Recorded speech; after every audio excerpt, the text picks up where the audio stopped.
Welcome. You have entered the realm of 1111 Talk Radio. Your host is Simran. It's time to discover your own language with the universe. Empower yourself, broaden your mind, open your heart, and discover who you are. Now, here's your host, Simran. Welcome. It is so wonderful to be with you this week, and I want you to take a deep breath and really just ground. Allow yourself to inhale and exhale and ground into the space that you're in. If you need to, stomp your feet a little bit, bring yourself into your body. With the new year, so often it's easy to kick off and jumpstart and get very, very busy and forward moving with all of the goals and the ideas and the energy, especially with this 8-year that has taken off, that it felt really good to have a grounded conversation, one that brings us into our interconnectedness of ourselves with the rest of the world, and also brings us back into our own animal bodies, into curling up and snuggling in within the sensory and the subtle that exists beneath our skin, that kind of rumbles and keeps us either running or at times hermiting in the ways that we need to. And so I'm really, really delighted that Dr. Stephen Farmer has come to help open this new year with me by being the guest on this show. He is a brilliant, brilliant man that has created so many wonderful things. He's a licensed psychotherapist, a soul healer, the author of several best-selling books, including oracle card decks as well. He has created animal spirit guides, earth magic oracle cards. He has children's spirit animal cards, healing ancestral karma. And he's released a book called Animals, Personal Tales of Encounters with Spirit Animals with Sacred Stories Publishing, part of their Common Sentient series.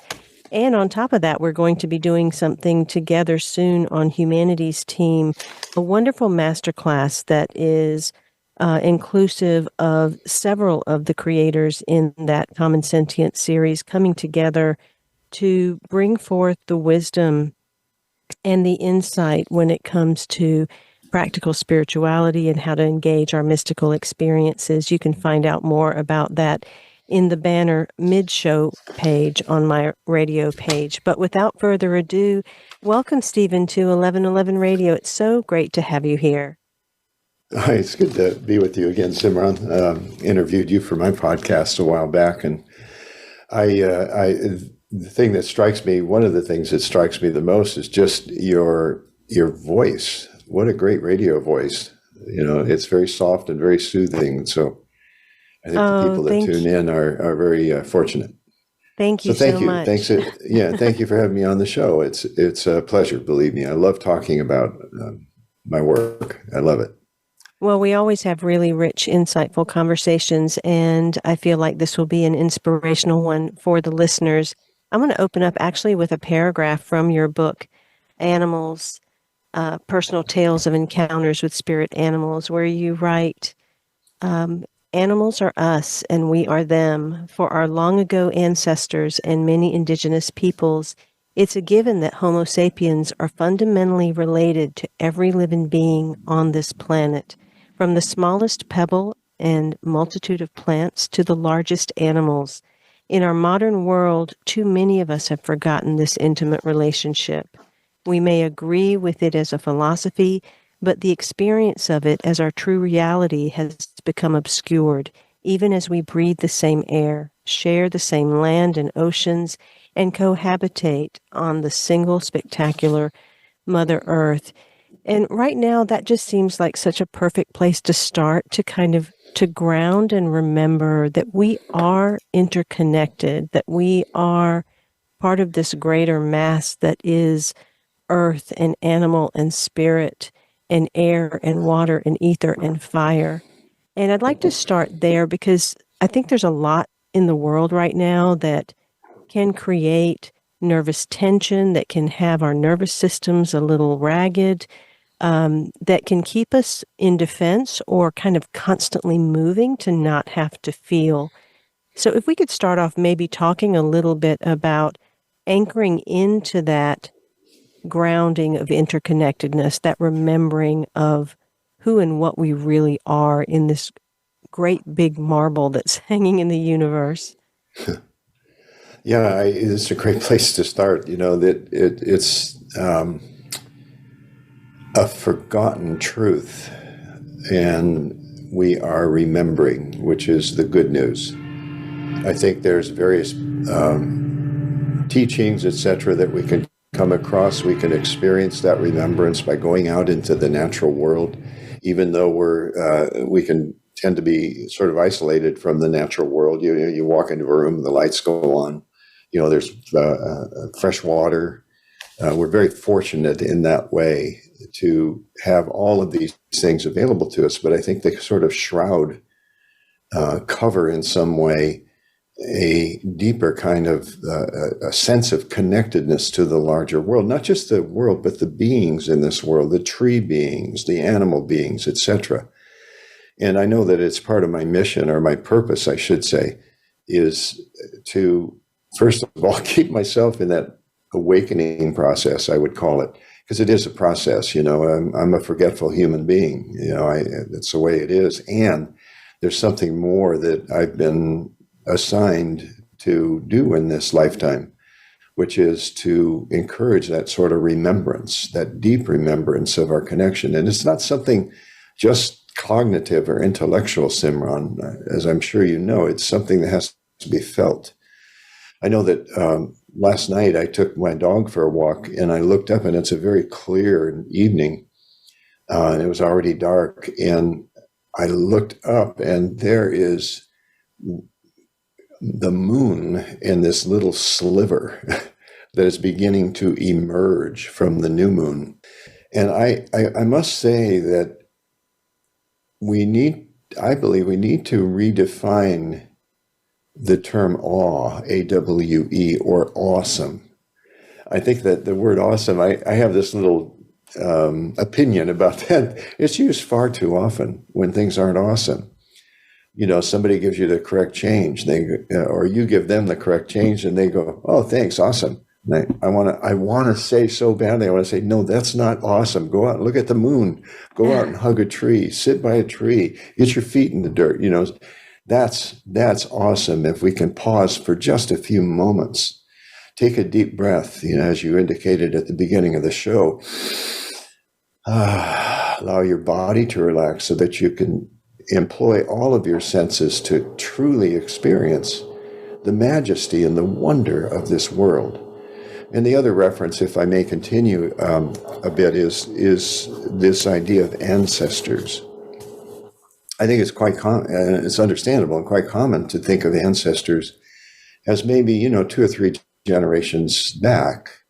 And yet, if you can imagine, close your eyes. If you're listening to this, close your eyes for a moment, unless you're driving, of course. Close your eyes and just imagine mom, dad, grandma, grandpa, great grandma, and see this sort of wedge or this V shape that goes back, back, back, back. And in working with that realm, the domain of ancestors, I realized, especially as I was putting together a deck of oracle cards called Messages from the Ancestors, I went, how do you do this? Mom and dad, grandma, grandpa, What I realized is, no, it goes much deeper than that. And the last piece I want to say that I think is very worth checking out for the listeners is a show on Netflix, of all places, a docuseries or documentary series called Life on Our Planet. Please go watch that documentary. It's amazing. And I'll give you some credentials that might tempt you even more. Steven Spielberg produced it. That's heavy duty.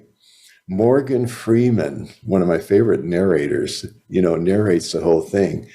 And the team from Jurassic Park series did the CGIs. It basically goes back to about 4 billion plus years ago, when life somehow, depending on what theory you want to subscribe to, appeared on this earth, starting with the oceans and then moving from there. And it covers that 4 billion years, I think, in about 6 segments. And I think it's a mind blower. It's like, wow, it really puts things in perspective. And then it's, okay, how did we get here? Oh, that sounds powerful. Yes, yes, I will definitely look that up and hope that everyone else does too. I want to go back to the words remembrance and forgetting. And for many people, they would say, well, if I've forgotten, I don't know exactly what it is I'm supposed to remember. And yet, I'm noticing within myself, especially after having done so much inner work, that the remembrance really is nestled within the physiology, that it's this Yes. constant rumbling or sensitivity that keeps rising up for us to take notice of and become aware of. And that to me does feel very animal. It feels very ancient in a way. And I'd love for Yeah. you to speak to that in regard to our connection with animals, but also how we support this animal body that we have as we steward this remembrance into the places that we don't know yet. Oh, well stated. I as I was describing this, it really is about sensation to start with. You know, the intellectual element is there no matter what, but to really sense, to use all your senses, your eyes, your ears, and especially your body to experience the world. Touch that tree, but know that you're not just touching a tree, you're touching something that has, dare I say, no pun intended, but has roots that go very, very deep, you know, literally as well as figuratively, as far as the ancestry of being on the earth before we were, you know, and somehow this evolution that took place in 4 billion years, it's hard to even conceive of that. When the earth was still forming, when the earth had settled down enough to where life began in the oceans, you know, with single-celled organisms. Anyway, and it progressed from there over 4 billion years. That's a mind blower. That I don't know how to conceive of that 4 billion years. But the importance, I think, of the remembering. Sometimes I like wordplay. I'm a writer, Simran, which you know, and I like wordplay because it shifts the meaning. And if you think of the word remember and its opposite, dismember, not literal dismemberment, but being distant from the memory. So the remember is, let's do this in a different way. Let's remember who we are in relation to the cosmos, in relationship to this amazing planet. And to do so, you make that connection through your body first, and the intellect follows. Now, I contend that that's true, and I would invite anyone that's listening to just test that out. We receive something in our body. We receive a sensation. I look up at the moon, yes, and the visual triggers something in my body, that feeling of awe. And I go and touch a tree or sit by a tree for a few moments. Another invitation would be, I know it, here in the Northern Hemisphere, at least, it's getting a little chilly in certain parts, as we had just experienced in the East Coast and the Midwest. But when there's an opportunity, go out and stand or sit by a tree, touch the tree, and have a conversation. I know that's going to probably sound weird, but have a conversation. Just say, hey, how you doing, tree? And then close your eyes, take a deep breath, and then see what shows up. What do you see in your mind's eye? You know, what do you hear in that inner voice? What do you sense? Not just feel emotionally, but you feel with your senses in this conversation with the tree. Sandra Ingerman, who's a delightful teacher of shamanism, and I had the good fortune at many years ago in my shamanic training to get to know her in a 1-week seminar in Esalen, has described that exercise I just described, that it isn't about the spirit of the tree or getting a spiritual message. It's like, hey, talking to the fella that, or the woman that you meet, you know, that say, oh, hey, how you doing? Oh, I'm doing okay. What's happening to you? You know, to really have a conversation. Simple things like that. There's so many. The other thing is something called earthing. when it's warm enough, take your shoes off, go out on the land, feel the essence of Earth Mother, feel your connection to Earth Mother.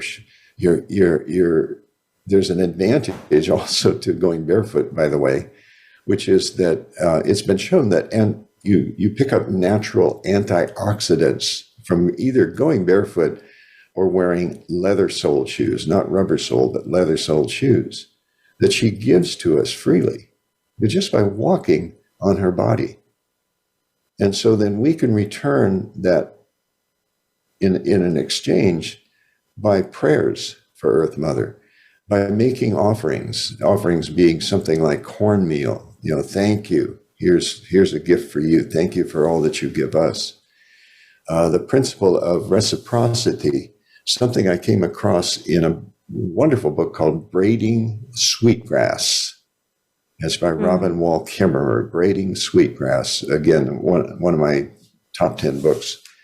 And she emphasizes that fact of reciprocity, not fact, but that concept of reciprocity, that we receive so much from the land and from the beings of the land, that what about giving something back? What if we do gardening, can we do it prayerfully? Can we treat it as a sacred act and appreciate the generosity of Earth Mother? So I'm just kind of going off, on that idea, but the idea circles back to remembrance. How do we remember? Well, there's those moments. That's when we truly remember. That's my experience. I love that. I love how you've woven us back to nature. And as you were talking, I was thinking of your word ancestry and ancestral. And I think we so often cling to story. We cling to wounds. We cling to the lineage that we believe we've birthed through because of our parents and our grandparents and whoever goes on back through there. But we don't really consider or remember that our true ancestry is the earth and the sky. It is the animals and the land. It is all of this nature that we kind of at times very unconsciously move about within. And yet it's our blood and our bone in a different way. And to reconnect to it in that way with that reverence and that prayer that you're talking about, it does engender a remembrance. It brings back a knowingness that almost doesn't have words, but it does go back to feeling and sensation, as you say. Yeah, it doesn't have words. I think you're right. There's those moments, and I do mean literally moments. I am not wired that way or built that way that I can go around in that state of awe. I have the usual human kind of things to do. Here's my list of what I'm doing today. And oh my gosh, I've got to go grocery shopping, or whatever it may be, all the kind of tasks that we just do them, as part of our, what seems like survival, but we aren't that close to survival for the most part. I know I'm not, I go to Albertsons down the street and, I can get pretty much, I look and see the avocados and I go, well, there's some that'll ripen in 2 days and bingo, it's easy to get our supplies in that way. For many of us, I should say, not everyone though. I must qualify that and say not everyone, but we can go beyond that those basic needs and those basic tasks. And again, I refer to something I described as the awakening process. I think in a way, Simran, we're all being tagged by spirit. Many of us are, to go kind of gently slapping us across the face and say, wake up, wake up. There's more to life than just that. There's more to life than just that. I had an interesting exercise yesterday too that happened. I don't hesitate calling it an exercise, but I have a morning, I call it a sacred ritual that I do, which is I actually on my laptop, I'll put the date on and then I'll write this is what's going on with me, blah, blah, blah, blah. And then I go into what I would call an slightly altered state. and I listen. I pay attention to who shows up of my, I would call them my spiritual team. And the spiritual team is spirit animals, ancestors, and especially one that has guided me throughout my entire life that I learned as an adult. But ancestors, spirit animals, any other teachers that show up from the world of spirit. And then I just transcribe. I become a reporter. I transcribe what is told to me. And the biggest message, the message that came through yesterday in what I'm calling downloads from one I just call the teacher. Typically it could be an ancestral council. It could be an ancestor. It could be one of the spirit. I don't know, but it just comes through as the teacher. And what they stressed is forgiveness, that it really is a time moving forward here that we forgive ourselves and that we forgive others, that we still hold some sort of intensities or judgments about. And this has cycled through a couple of times as I look at the destructiveness that's occurring in the world and also the evolution of the planet, which is, by the way, a very natural phenomenon. It's been evolving and changing and shifting for 4.5 billion years. And there have been 5 mass extinctions, of various kinds. The one that's most memorable probably from early childhood really is the asteroid that hit the planet, wiped out a lot of species.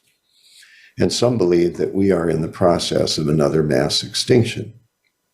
And I don't say that to alarm anybody, that please don't go there, because, oh my God, what do I do? If that's true. But to appreciate that every day we wake up to really appreciate the experience of living right now on this amazing planet.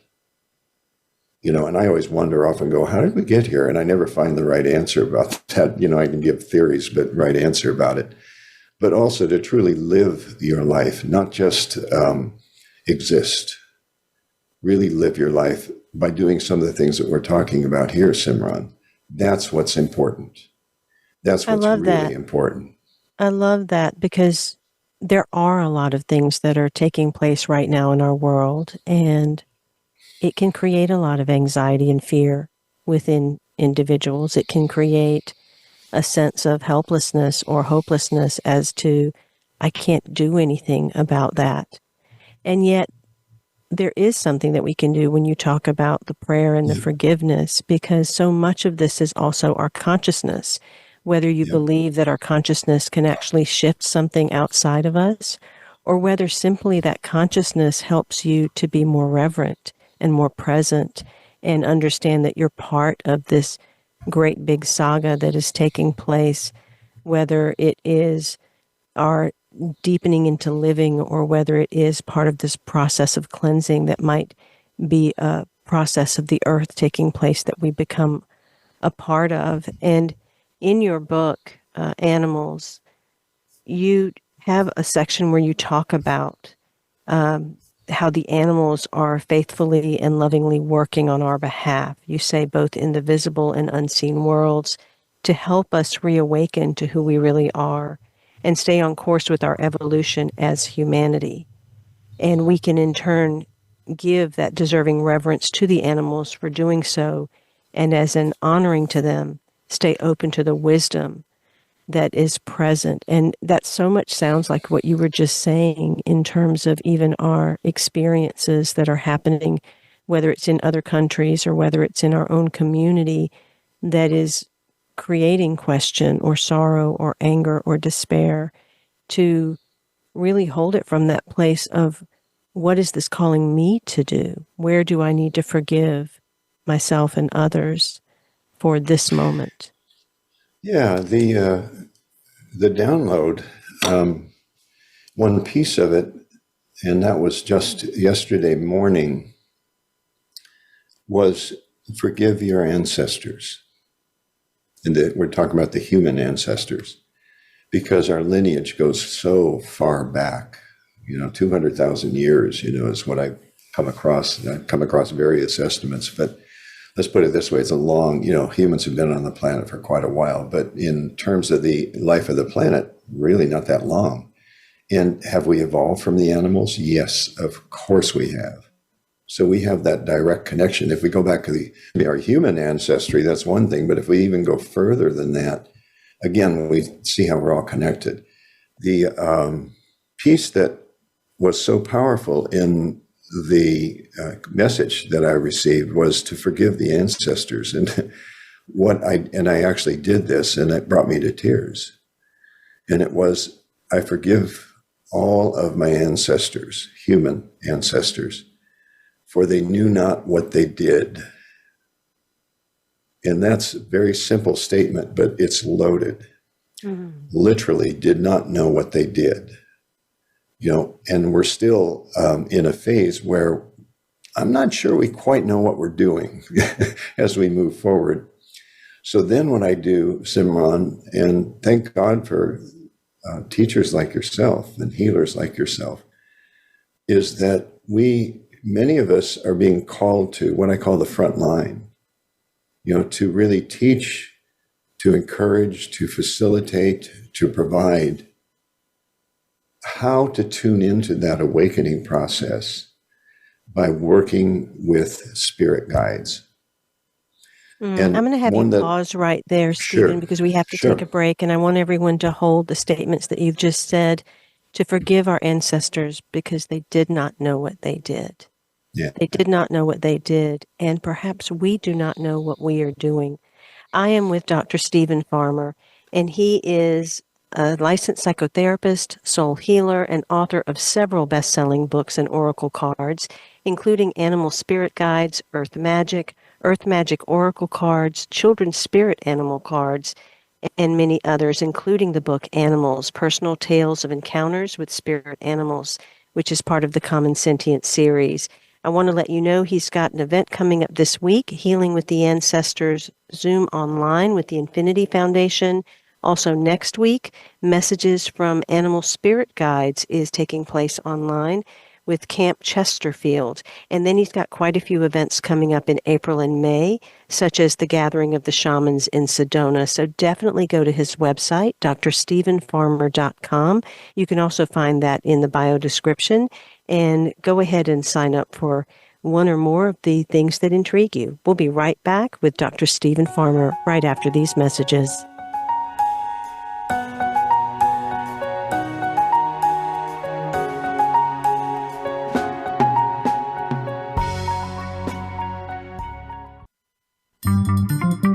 Voice America is on LinkedIn. Connect with us today. Do you want more? More joy, more abundance, more power and presence?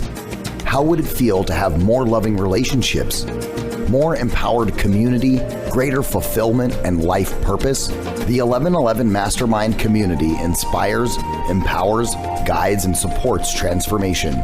Shift your mind, expand your heart, deepen insights, let go and chart a new course, dream a new dream.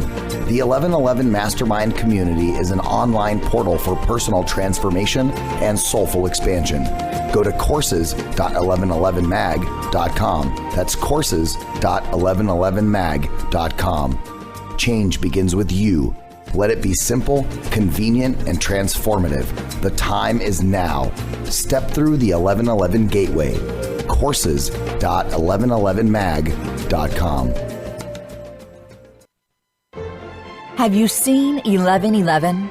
Do you wonder why certain numbers keep showing up in your life? 11, 111, 22, 33, 444. People all over the world are seeing 1111 and learning the language of universal communication. Subscribe to 1111 Magazine today. www.1111mag.com. 1111 Magazine is a bi-monthly print publication that offers a rich, multi-sensory experience. As you engage with experts and topics of consciousness, become enlightened, empowered, and energized, so you live a passionate and authentic life of conscious choices. is 1111 Magazine, a daily staple for lifting the mindset, discovering the heart, and stepping into conscious living. 1111 Magazine. Order now at www.1111mag.com. 1111mag.com. It's your world. Motivate, change, succeed. VoiceAmericaEmpowerment.com.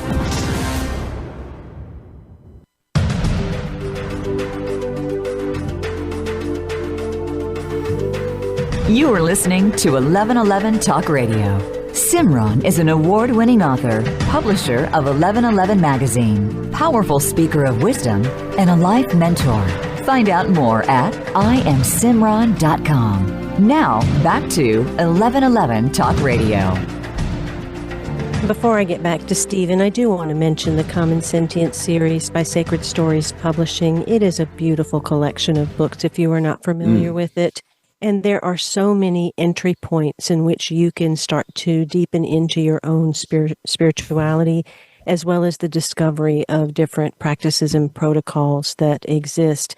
On top of that, you get to connect to the stories of many other people. And so often we can feel alone because we think we're the only one having an experience.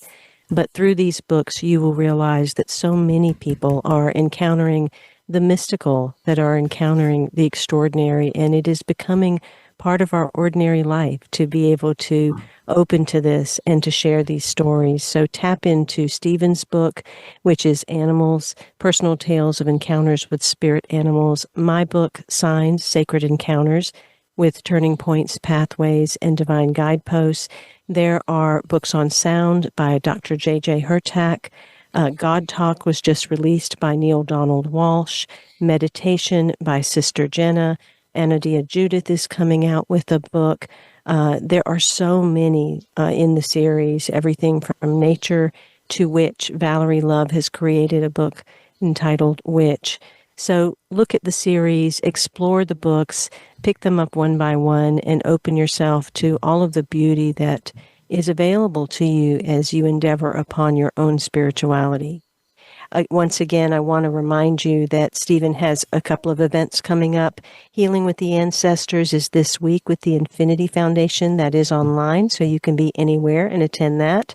Next week, another online offering is Messages from Animal Spirit Guides, and that is in collaboration with Camp Chesterfield. He has a gathering of the shamans in Sedona in May and some other events coming up in April, so go to drstephenfarmer.com. In addition, both Stephen and I and some of the other aforementioned authors in the Common Sentience series, as well as Sacred Publishing, have collaborated with Humanity's team and put together an 11-episode masterclass that is sure to be quite powerful. It is called Mystical Journeys Beyond Your Five Senses. Experience the power of spiritual phenomenon in your life. And if you'd like to find out more about that or the free webinar that they are offering to introduce some of those ideas, that is actually featuring Neil Donald Walsh, Tricia McCannon, and Lisa Barnett, you can find that both of those links in the on the show page for 1111 Talk Radio. Just go to the middle banner, scroll down and hit that middle banner, and you will see that in the link tree. Stephen, you had left us with a moment of contemplation in regards to forgiving our ancestors for what they did because they didn't know what they were doing, and we don't know what they were doing, and you were about to share another moment or practice in regards to that. I'd like for you to feel free to continue from where you were. Yeah, I was also thinking, just a bit of an aside, Simran, is Mindahe Batista, as part of the Common Sentience series too, has released a book called Ancestors, interestingly enough. Anyway, I do believe also, or let's put it this way, it's not just belief with me, it's this knowing that the ancestors do want to help us too. And so for many years now, I've included the ancestors in my prayers, whereas before I didn't think much about it, several years ago. They're definitely a part of my any prayer ritual that I'm involved in, just thanking them for all they give to us. In fact, 90%, I would say maybe 100, I don't know, but 90% of my prayers are prayers of thanks and gratitude. And I think we need more of that. Speaking of, staying present and being able to relate to the world as it is, even with all the chaoticness and the things that we see on the news, that we are alive. We don't just exist, and to go ahead and to live that life, it is a gift. And it's been said before, but I want to really stress that. I'm an itinerant songwriter too, Simran. I don't promote that, or anything like that. But there's a line in a song that says, welcome the day, breathe in the air and welcome the day. So it's a practice I have every morning too. It's part of my sacred rituals. Take more than one, but at least take one nice big deep breath and say, welcome. Thank you for all that you give. And just being grateful and thankful, I think. Do you know that there's one piece about gratitude is that I was doing a piece on gratitude a while back, and I was looking up what's called the vibrational frequency of various emotions. And it's a little on the edge for me, but it makes sense too. There is a vibrational frequency to the various emotions.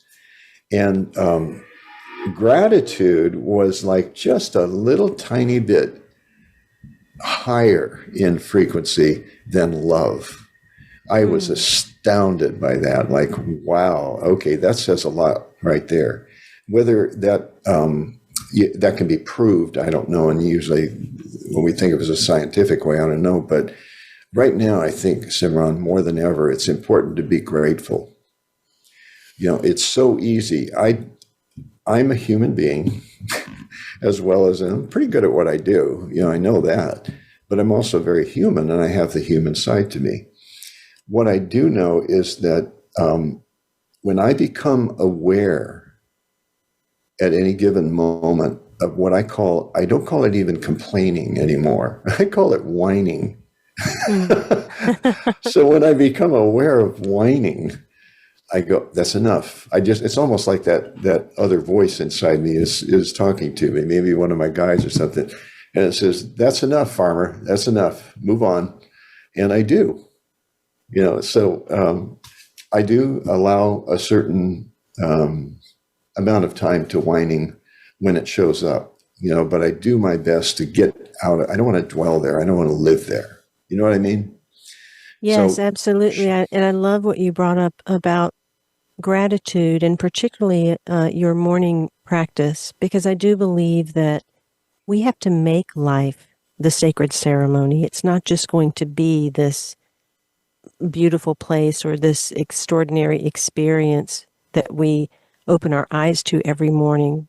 There are all kinds of things that will take place in our world, but Right. We can begin that day as a sacred ceremony. We can move through that day as a sacred ritual. There are ways to keep bringing ourselves back to presence that can be really, really powerful to not only support ourselves, but in that practice of serving the rest of the world.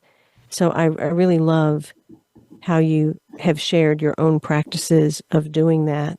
And I know that you've recently written an article in regard to creativity and shamanism.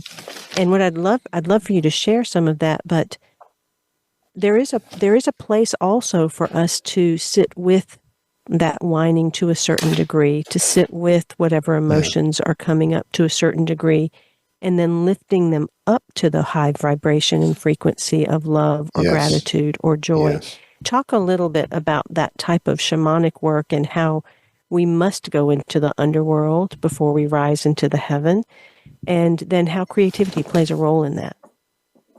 Yeah, love the darkness and the light. That's sometimes difficult to do. Appreciate the darkness and the light. Gosh, I could say so much about that. I did an article recently. A little bit of a backstory. I'm on the board of an organization called the Society for Shamanic Practice.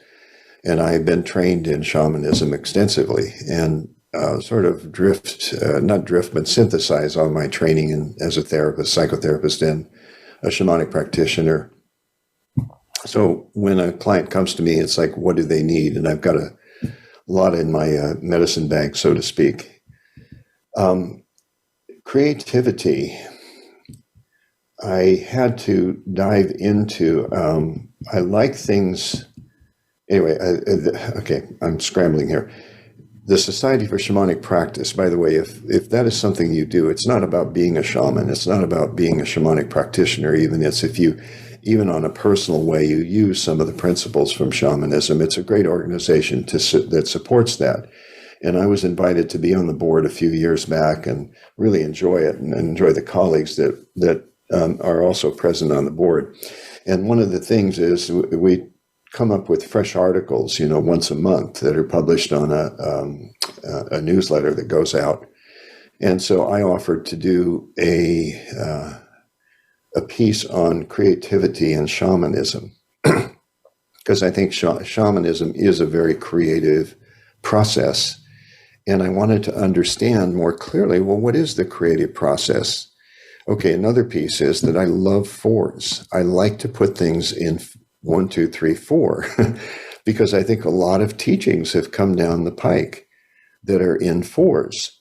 4 guidelines to the art of living, 4 questions that the shaman will ask you. In fact, on my podcast, I've got a series I'm doing called 4x4s, etc. And so I wanted to synthesize or condense it, if you will, to 4 basic principles as to what are the steps in creativity.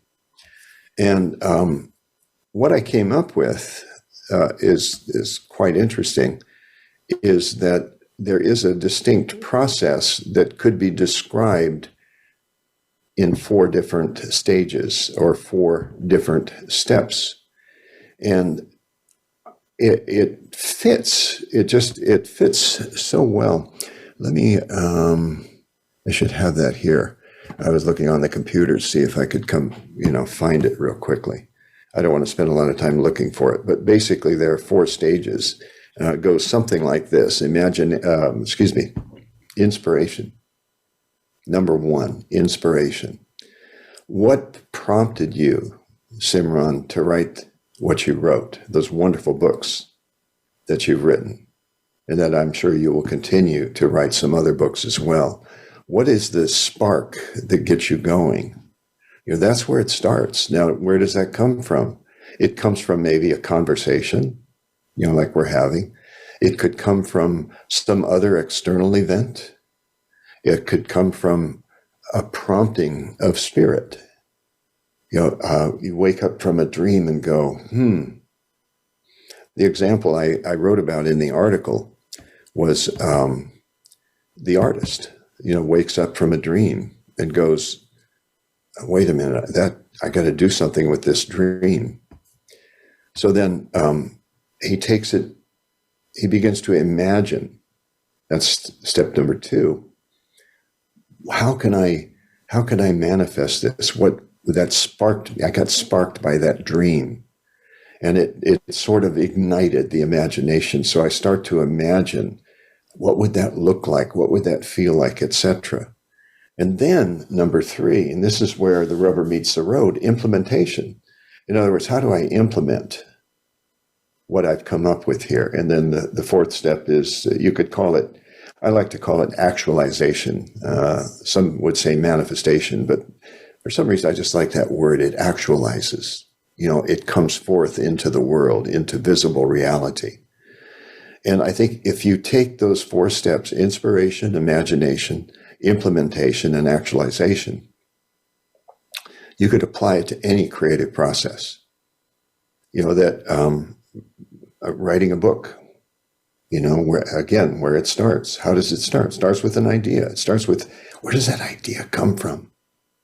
Where did that spark come from? And I think that we are creative capacity. So innately within us, there is going to be creativity, whether that stems from the inspiration of something dark or tragic or chaotic that we've experienced, or whether it comes from a dream or something beautiful that we encountered. But there also seems to be a certain amount of presence or time regarding each one. And I think that we live in this world where, number one, like we were talking about on the break, we can get too serious, or number two, we can decide we need to go too fast and we need to just get something out there. We're in that kind of really fast-paced world right now. Do you find that with inspiration, imagination, and then implementation and actualization, that it is beneficial to allow those initial parts of the creative process to have space and time so that the gestation is complete? There's another word that ends with ION. I like that. Gestation. True. I think that's part of the implementation, is that you may, that space between imagination and implementation is, it's got to simmer for a while. It's got to gestate. Once a woman, or any animal really, but once a woman becomes pregnant, there's a gestation period, before there's a birth. And we could take that framework as well to apply it to, I like what you said, is that we are naturally creative beings, that we often try to rush it. Oh, we got to get this in print. Have you ever heard the term deadlines, Simran? I know. I often question that. Why are we not calling them lifelines instead of deadlines? Exactly. Oh, I try, I got to tell you the truth. I tried changing the words because, like I said, I'm a wordsmith and I love wordplay. I tried changing it to target date.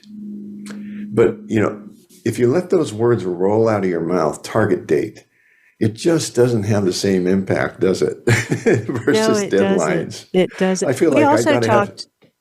Go ahead. We also talked about something at the break, which I think filters into this conversation. And it was in regard to significance and insignificance. Because I think that so often that rush to complete something and get it out there or hit that deadline is because we believe, I've got to do this now. It's so significant. It's going to make such a difference. It's going to change the world and all of these things.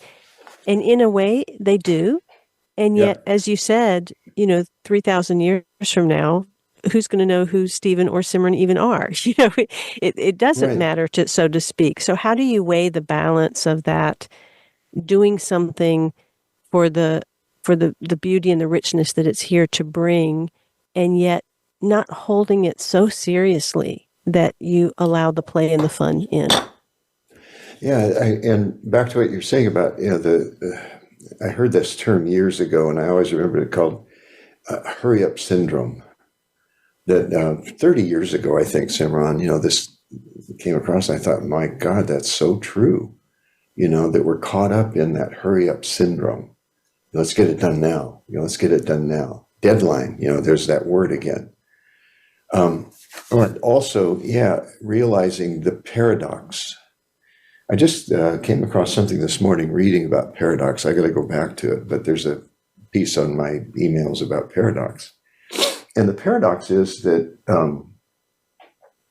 along the lines of what we were kind of discussing, over the break, that I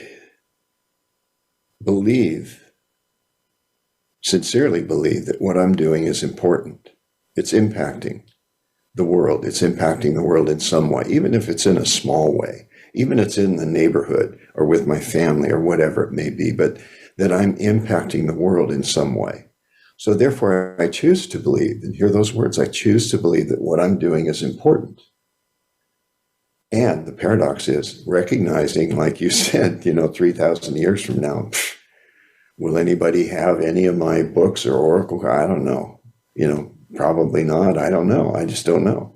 But it doesn't matter, because I'm going to lean into that first statement that I choose to do. I choose to believe what I'm doing is important. And I should share it with the listeners also, this the story I told you, this very brief story. I was sitting contemplating, things, which is not uncommon for me. And the phone rang, and I pick it up, and it's a friend of mine. Hey, what you doing? And I said, well, I'm glad you called because I was just beginning to believe that I was really important. And I hope you guys who are listening get the joke. Yeah, that it's easy to get caught up in that egoic stance that, oh my God, we see it all around us too. People think that, this is the right way and that's the wrong way, and pits us against one another and groups and collections, etc. This is a personal confession. As I get so burned out with politics that I stop listening after a while. It's just crazy, people trying to prove each other wrong. That's not going to make a better world, I don't think. Forgive us for what we do because we don't know we're doing it, right? We don't know we're doing it, yeah. Forgive them for what they do. And then there's self-forgiveness too, which I mentioned on my Facebook page. If you scroll down about 3 or 4 items, there's affirmations for self-forgiveness. And as somebody commented on that, sometimes it's harder to forgive yourself than it is to forgive others. So you guys who are listening, go take a look at it. I think you'll find it useful. So anyway, that's moving forward into, this next few years. There are certain practices that are important. The gratitude we've talked about, sharing your love, affection, just simple things, a hand on a shoulder of somebody who's suffering, and just being there, listening, put that in capital letters in your mind. The art of listening. I think Simran, let's collaborate here and write an article on the art of listening. I think that's what the world needs most right now. It doesn't sound like anyone's listening. What'd you say? It just does kidding. Seem in certain areas. No, I'm just kidding. Oh, you just got me. That was good. I got you. I made you laugh.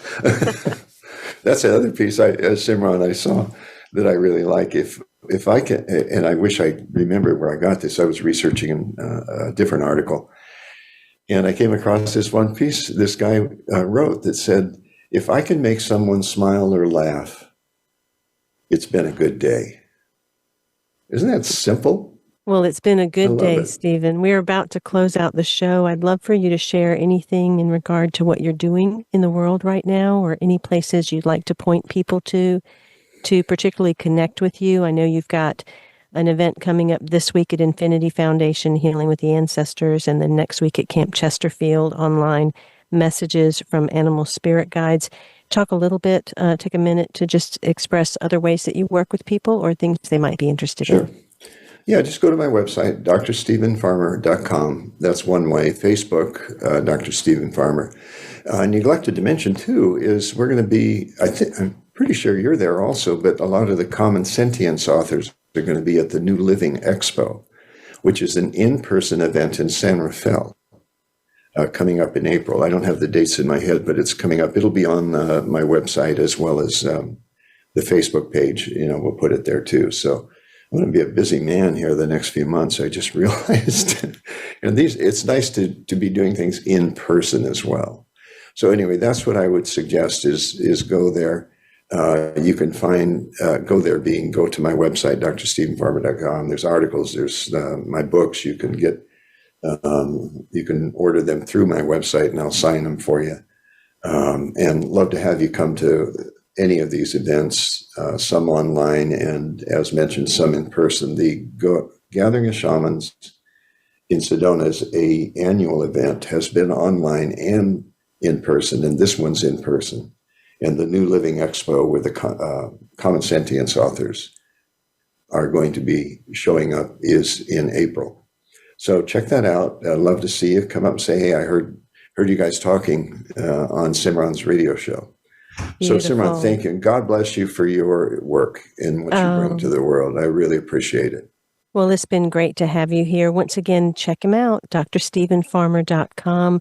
Also, look up all of the books from the Common Sentience series and check out Humanity's Team and the upcoming masterclass that is a combination of quite a few of these Common Sentience authors coming together to discuss mystical experience. It is a masterclass called Mystical Journeys Beyond Your Five Senses. Experience the power of spiritual phenomenon in your life. That link is in the middle of my show page. Just click the link and you'll find it. It is wonderful to have you with me again, Stephen. Always a pleasure. Until next week, in love, of love, with love, and as love, I am Simran. Be well.